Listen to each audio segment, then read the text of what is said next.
حضرت عمر جب نعرہ لگاتے نا تو کیسر و کسرا کانپتے.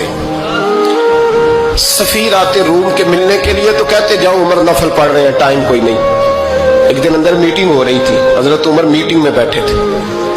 آپ کے بیٹے ملنے آئے عبداللہ ابن عمر. ابا جی اندر آ جاؤ. فرمایا دروازے پہ کھڑا ہو، میں ضروری بات کر رہا ہوں، اندر نہ آنا. جناب عبداللہ ابن عمر کہتے ہیں میں دروازے پہ کھڑا ہو گیا. تھوڑی دیر گزری تو امام حسین بھی آ گئے. ایک حدیث میں ایک روایت میں امام حسن کا لفظ بھی ہے. امام حسین آئے، آ کے عبداللہ ابن عمر سے کہنے لگے عمر فاروق اندر ہے؟ تو کہا وہ اندر تو ہے. تو کہا آپ کیوں دروازے پہ کھڑے ہیں؟ کہنے لگے ابا جی نے کہا ہے یہاں انتظار کرو، میں کوئی ضروری بات کر رہا ہوں. لیکن شہزادے میرے لیے کہا ہے، میرے لیے آپ جانا چاہیں تو چلے. امام حسین کہنے لگے امیر المومنین کوئی بات کر رہے ہوں گے، میں ظہر کے وقت مسجد میں مل لوں گا، ظہر کا ٹائم آئے گا نا تو میں مسجد میں مل لوں گا. یہ کہہ کے چلے گئے. حضرت عمر باہر آئے تو حضرت عبداللہ ابن عمر سے کہا کہ کوئی آیا تو نہیں؟ عرض کی حضور حسین ابن علی آئے. حسین ابن علی. تو کہا اندر کیوں نہیں بھیجا؟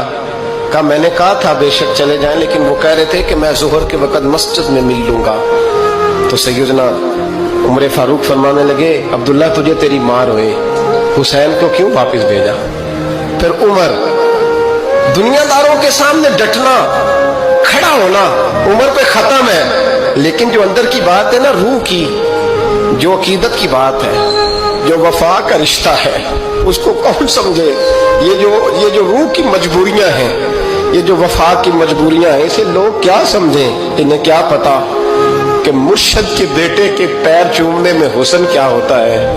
انہیں کیا پتا کہ جب استاد کا بیٹا گھر میں آتا ہے تو دل کرتا ہے مکان بیچ کے اسے دے دیں، اس کے باپ کی نیکیاں بڑی ہیں. جناب عمر فاروق دوڑے گئے، امام حسین کے دروازے پہ دستک دی. امام حسین باہر رکھا. شہزادے یار ملنے آئے تھے، بغیر ملے کیوں آ گئے؟ عرض کی کہ آپ مصروف تھے، آپ کے اپنے بیٹے بھی دروازے پہ کھڑے تھے تو میں واپس آ گیا. امام حسین کہتے عمر جذبات میں آ گئے، سر سے پگڑی گر گئی. کہنے لگے حسین میرے بیٹے کا اور حسین کا کیا مقابلہ؟ کیا اس کی ماں کا نام فاطمہ الزہرا ہے؟ کیا اس کی نانی کا نام خدیجہ الکبریٰ ہے؟ کیا اس کے نانے کا نام محمد مصطفیٰ ہے؟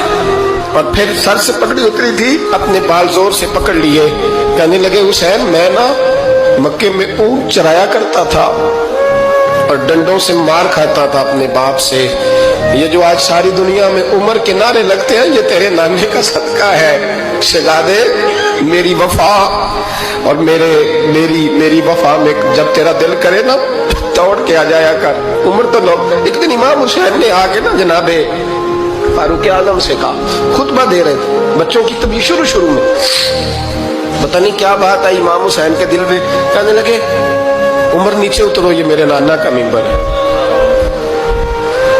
تو حضرت سیدنا عمر سنو، کبھی میرا بھی بچہ آ جائے تو میں کہتا ہوں اس کو پکڑو یار، بچوں کو تو نہیں نا جمعوں میں مطلب ذکر کیا جاتا، اترنا میرے نانے کا ممبر ہے. جناب عمر اتر کے نیچے کھڑے ہو گئے. تو کہا جا کے اپنے نانے کے ممبر پہ بیٹھ.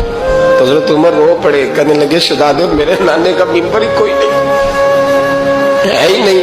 یہ ممبر، یہ مصلی، یہ تیرے نانے کی شان ہے. میرے نانے کا کوئی ممبر نہیں، تیرے ہی نانے کا ممبر ہے. تھوڑی دیر کھڑے رہے تو امام حسین کہنے لگے اچھا کوئی نہیں آپ کے نانے کا ممبر کا نہیں. کہا چلو پھر میرے نانے کے ممبر پہ بیٹھ جاؤ، چلو خیر ہے، کوئی نہیں آپ کے نانے کا. کہا نہیں. تو کہا کوئی نہیں پھر میرے نانے کے. جب حضرت عمر بیٹھے تو بڑا شاندار جملہ کہا. فرمانے لگے میں ممبر پر مرضی سے نہیں بیٹھا تھا، مجھے ابو بکر نے بٹھایا تھا، اور پھر حسین کے کہنے پہ میں اترا ہوں. اب مجھے حسین نے بٹھایا ہے. اب کسی کی جرأت ہے تو عمر کو اتار کے دکھائے. اب میں حسین کا تیری نسل پاک میں